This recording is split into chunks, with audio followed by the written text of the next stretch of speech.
All right, Coach, NFL life, especially when you live around the Gulf of Mexico, these things happen. The Saints have gone through it. The Houston Texans have gone through it.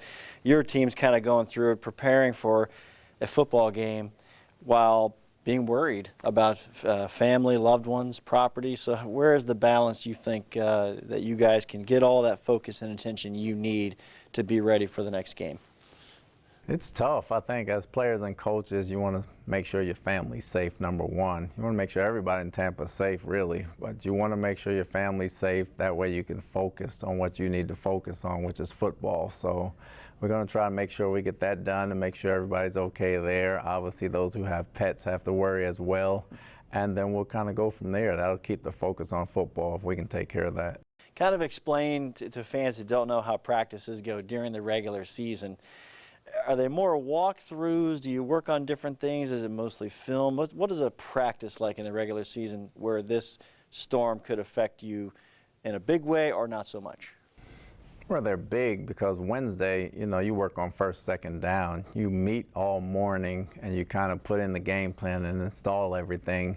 Then you go out and walk through it. Then you practice it, which is mostly first, second down. Thursday is more or less third down and red zone type of deals. You work on your situational football type of things and you meet on that. Then Friday you got to come back with short yardage and 2 minute and goal line, and you work on blitz pickups throughout the 3 days, and you're trying to put it all together for Sunday. And so they're big when you have a chance to get a hurricane and you got to miss a few days here and there. Virtual meetings are just meetings. If you don't get to practice what you're going to play, how you're going to play, and it makes it tough on Sunday. All right, looking back at the game Sunday, it got better as it went along, defensively and offensively. What do you think was the adjustment or the way the team played as this game progressed, where it allowed you really to have a chance to win?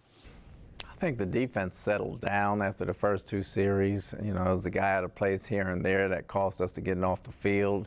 Offensively, we just keep shooting ourselves in the foot with penalties. We can't get the penalties and keep starting first and 15 or second and 20 and expect to win the ball game. And the delay of game at the end, that can't happen.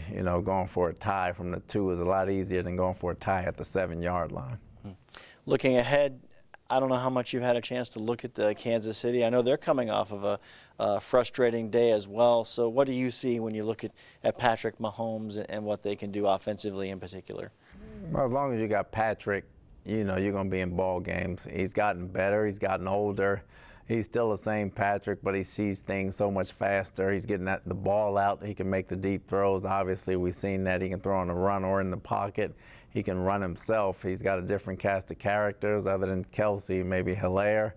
The receivers are different. Hardman's been there, but he's got Juju, and he's got Green Bay. He's got the kid from Green Bay that can play very well. So they're a different offense. They've kind of evolved over the years with Andy and Bieniemy, and I think they're doing a very good job.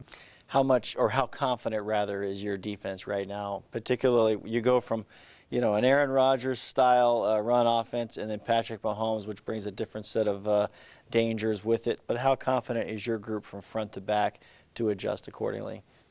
They're confident. The confidence comes with playing together. It doesn't come with playing an opponent. It comes with playing together and doing the right things. As long as we play together and do the right things, we don't mind playing anybody on Sunday.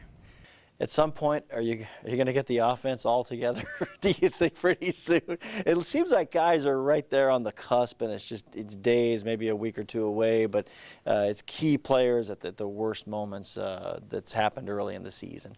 You want everybody healthy, but at the same time, the guys that step in and play for them have to step up. That's why we kept them in the first place. So our depth has been very good. We have some guys that stepped in and done a great job. Some guys that stepped in and done a good job. Some guys that need to step up. So we're not making excuses for the guys that are hurt, but at some point, you like to have your whole team back together.